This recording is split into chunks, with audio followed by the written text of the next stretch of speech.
Sino ba ang nanghudas? Sino ba ang nanloko? Hi, Yusek. Good afternoon. Follow-up lang din po doon sa Philippines and Iran safe passage deal. While the government and some lawmakers are calling it a diplomatic win, but there are critics also who would argue that yung dinadownplay po yung impact nitong nangyaring diplomatic effort ng government. Ang sabi po ng iba, wala naman daw po talagang barko ang Pilipinas sa Strait of Hormuz and ang kumukuha tayo ng oil sa Singapore and Korea. So for those po, anong response ng Malacanang sa ganun? Anong pagkakasabi ng walang barko? Wala tayong oil tanker? Ganun po ba ang ibig nila sabihin? Ganun po yung pinalalabas, ma'am, ng ibang kritiko. Sinong iba? Okay, for example po si dating Labor Undersecretary Jing Paras, ang isa pong sinasabi niya ay hindi daw po parang hindi sila naniniwala doon sa effect nung deal ng Philippines and Iran. Yan po kasi minsan na mahirap sa kapwa nating Pilipino. Alam na natin kung paano nagtatrabaho ang Pangulo at ang administrasyon na ito para masiguro po ang supply ng produktong petrolyo sa ating bansa. Pero meron pa rin talagang pilit na humahatak pababa. Pero tandaan po natin, pag sabi po nating Philippine flag vessels, hindi naman po ibig sabihin na ito po ay mismong barko ng Pilipinas. Ang sinasabi po dito, pag Philippine flag vessel, ang ibig sabihin ay registered with the Marina at authorized na mag-travel. Ito'y kinakailangan na pag-aari, kontrolado, o at least na chartered by Filipino citizens or corporations with at least 60% of capital owned by Filipinos. Of course, subject to Philippine laws on safety and labor. Hindi po yun technical or literally barko ng Pilipinas. Next question mula kay Ivan Mayri ng GMA News. Yusek, habang nananatili pong uncertain ang sitwasyon ng ating fuel supply, maraming proposals ang pinofloat, among them the imposition of purchase limits. Si Congressman Ridon, ang sinabi po niya, mas magandang gawin itong purchase limits sa halip na mag-rationing. Where does the palace stand on this proposal?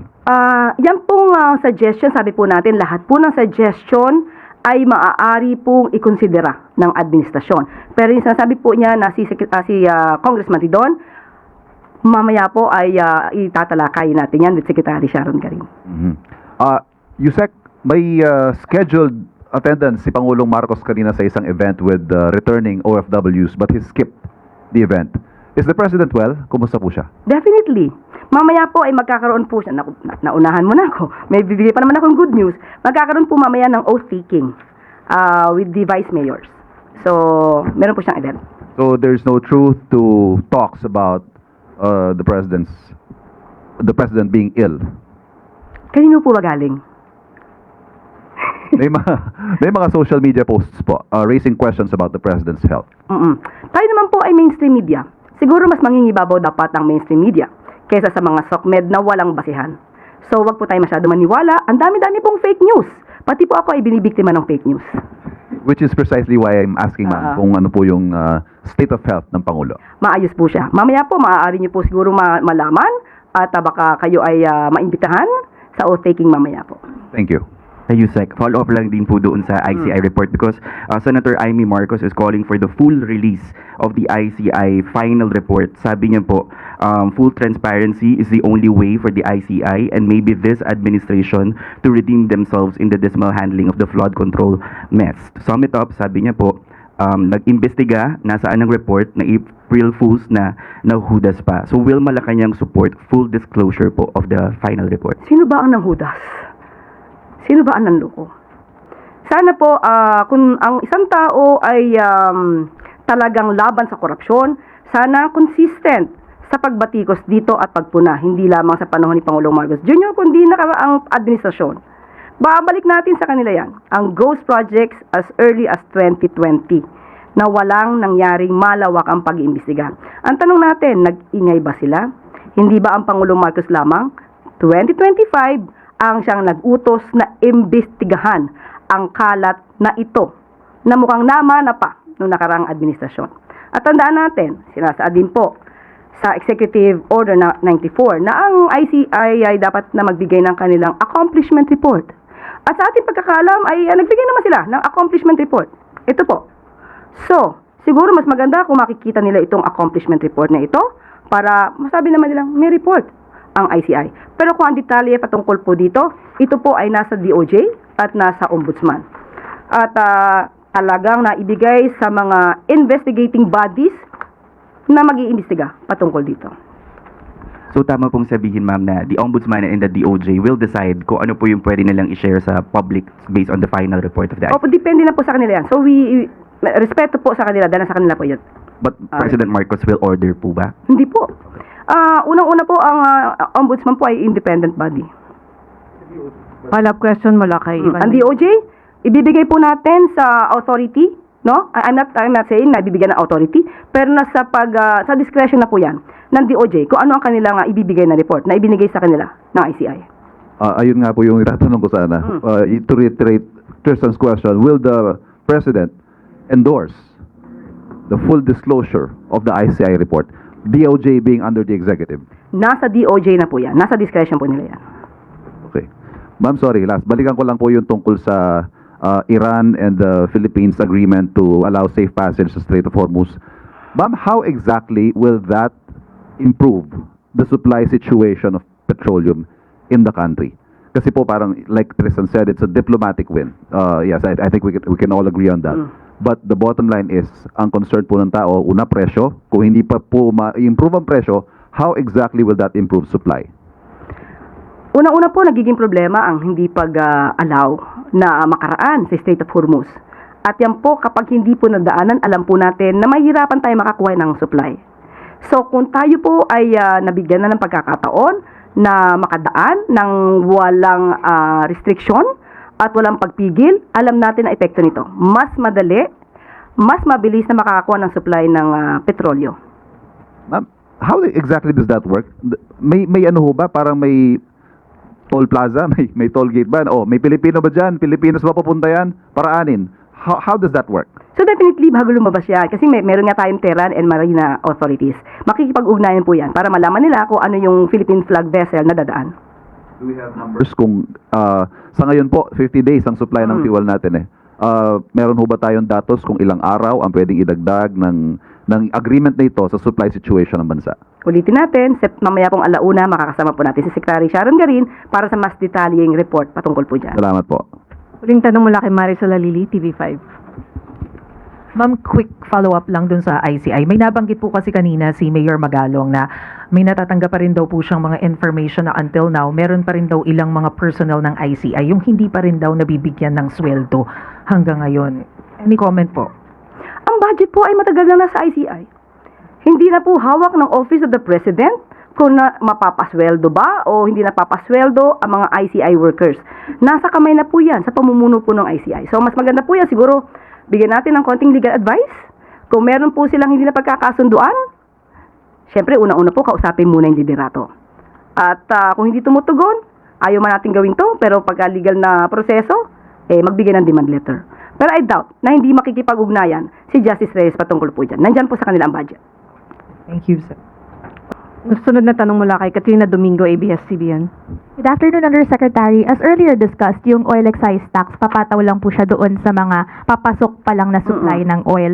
So, with regard naman po doon sa mga langis na nandito na already sa bansa, a DOE circular mentioned na of the total price of either gasoline or diesel, ang napupunta daw po sa gobyerno is between 22 and 29%.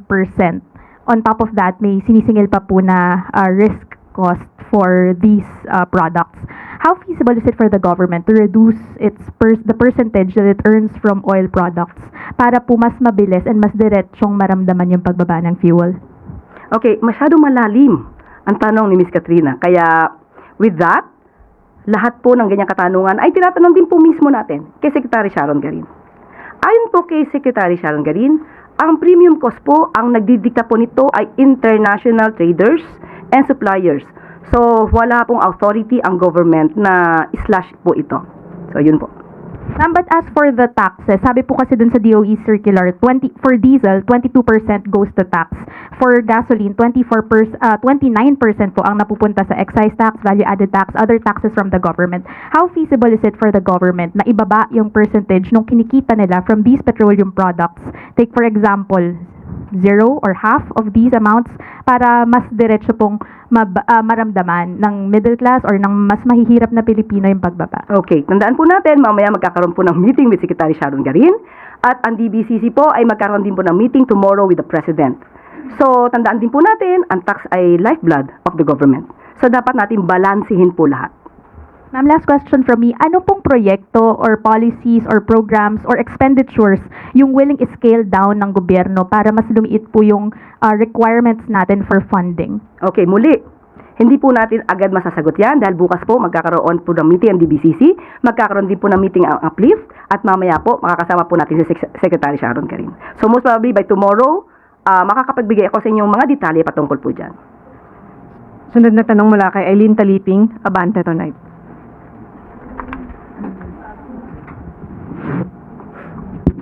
Good afternoon, Yusek.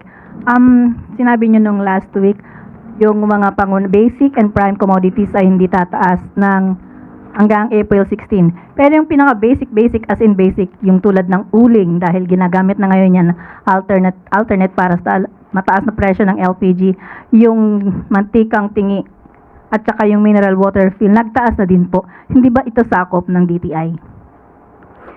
Yan katanungan po na yan ay ibabato ko na po mismo kay Secretary Chris Roque dahil wala pa pong naibaba sa atin na impormasyon patungkol po dyan. Di ba ito kayang gawin o bantayan din ng LGUs? Kasi mga palengke ito na yung palengke na pambayan. Hindi ito yung nasa supermarket na mga gaya ng binigay na listahan sa amin. Kaya nga po, ibibigay ko po sa inyo ang patungkol po dyan once na nakausap ko po si Secretary Chris Roque patungkol po dyan. Thank you. Sunod na tanong mula kay Lep Narciso, DZRH.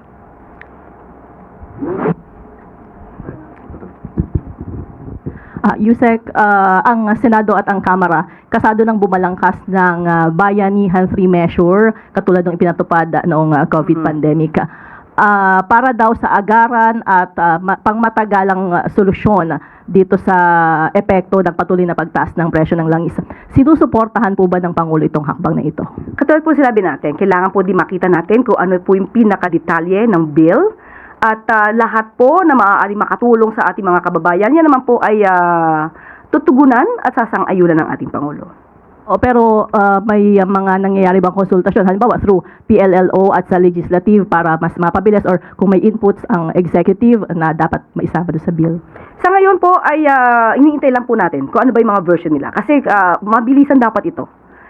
Mas maganda po kung mas mapapabilis nila para po mapag-aralan maaga, para po ma-implement sa pinakamabilis na pagkakataon. Sunod na tanong mula kay Sammy Denilla, Business Mirror. Good afternoon. Follow-up lang po dun sa tanong ni Ms. Let. Bali, yung Bayanihan 3 po ba, kasama po siya sa i-discuss ng Uplift Committee bukas? I-remind ko po kasi maganda pong pag-usapan po talaga yan. Kaya sabi po natin, sa ngayon po, wala po tayong update kung meron silang version na naibigay sa Pangulo. Pero sabi nga natin, lahat ng question nila ay open ng Pangulo para pag-aralan. Bali, clarify ko lang, hindi pa po siya nadi-discuss ng economic managers kung anong potential impact at saka kung saan pwedeng kunin yung funding for that Bayanihan 3. Sa ngayon po, katulad ng pag-meeting namin kanina, pinag-uusapan po talaga ay supply ng oil, ang presyo ng produktong petrolyo, paano pa yung mga ayuda na maibibigay sa ating mga kababayan, sa mga magsasaka.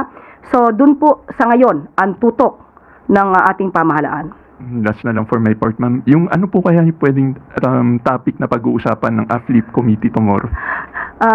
Sabi po ng Secretary Tess Lazaro, pag-uusapan po nila yung naging meeting nila with Iran, sa bansang Iran. So, baka ibibigay po niya marahil ang detalye patungkol po dito. May kasama po kaya doon yung projections ng kung magiging extended pa po yung Middle East crisis?